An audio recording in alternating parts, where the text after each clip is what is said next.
ರಾಜ್ಯದಲ್ಲಿ ಮಳೆಯ ಆರ್ಭಟ ಜೋರಾಗಿದ್ದು ಜುಲೈ 14ರವರೆಗೆ ಮಳೆ ಮುಂದುವರಿಯಲಿದೆ ಎಂದು ಹವಾಮಾನ ಇಲಾಖೆ ಮುನ್ಸೂಚನೆ ನೀಡಿದೆ. ಈಗಾಗಲೇ ಕರಾವಳಿ ಹಾಗೂ ಮಲೆನಾಡು ಜಿಲ್ಲೆಯ ಜನರು ನಿರಂತರ ಮಳೆಯಿಂದಾಗಿ ಸಂಕಷ್ಟ ಸಿಲುಕಿದ್ದು ಹಲವೆಡೆ ಭೂಕುಸಿತ, ಗುಡ್ಡ ಕುಸಿತಗಳಿಂದ ಆತಂಕದಲ್ಲಿ ಕಾಲ ಕಳೆಯುತ್ತಿದ್ದಾರೆ. ಇನ್ನು 3 ದಿನಗಳ ಕಾಲ ಸತತವಾಗಿ ಮಳೆಯಾದರೆ ನದಿಗಳಲ್ಲಿ ಪ್ರವಾಹ ಭೀತಿ ಎದುರಾಗಿದೆ. ಉಡುಪಿ, ದಕ್ಷಿಣ ಕನ್ನಡ, ಉತ್ತರ ಕನ್ನಡ ಜಿಲ್ಲೆಯಲ್ಲಿ ಜುಲೈ 13ರವರೆಗೆ ರೆಡ್ ಅಲರ್ಟ್ ಘೋಷಿಸಲಾಗಿದೆ. ಭಾರಿ ಮಳೆ ಹಿನ್ನೆಲೆಯಲ್ಲಿ ಚಿಕ್ಕಮಗಳೂರು, ದಕ್ಷಿಣ ಕನ್ನಡ, ಉಡುಪಿ, ಶಿವಮೊಗ್ಗ ಜಿಲ್ಲೆಗಳಲ್ಲಿ ಶಾಲಾ ಕಾಲೇಜುಗಳಿಗೆ ರಜೆ ಘೋಷಿಸಲಾಗಿದೆ. ಕರಾವಳಿಯಲ್ಲಿ ಮೀನುಗಾರರಿಗೆ ಸಮುದ್ರಕ್ಕೆ ಇಳಿಯದಂತೆ ಎಚ್ಚರಿಕೆ ನೀಡಲಾಗಿದೆ. ಪ್ರವಾಸಿಗರು ಕಡಲ ತಡಿಯತ್ತ ಸಾಗದಂತೆ ಮಲ್ಪೆಯಲ್ಲಿ ಬಲೆ ಹಾಕಲಾಗಿದೆ. ಉತ್ತರ ಒಳನಾಡು ಭಾಗದಲ್ಲಿ ಸಾಧಾರಣ ಮಳೆಯಾಗಿದೆ. ಚಿತ್ರದುರ್ಗ, ದಾವಣಗೆರೆ, ತುಮಕೂರು, ಮೈಸೂರು ಜಿಲ್ಲೆಗಳಲ್ಲಿಯೂ ಇಂದು ಸಾಧಾರಣ ಮಳೆಯಾಗಲಿದೆ ಎಂದು ಹವಾಮಾನ ಇಲಾಖೆ ತಿಳಿಸಿದೆ. ತಕ್ಷಣ ಬೇಕಾಗಿದ್ದಾರೆ.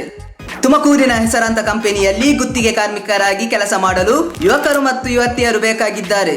ಲೋಡಿಂಗ್ ಮತ್ತು ಅನ್ಲೋಡಿಂಗ್ ಕೆಲಸ ಮಾಡುವವರು ಬೇಕಾಗಿದ್ದಾರೆ. ವಿದ್ಯಾರ್ಥಿ SSLC, PUC, BSc pass file.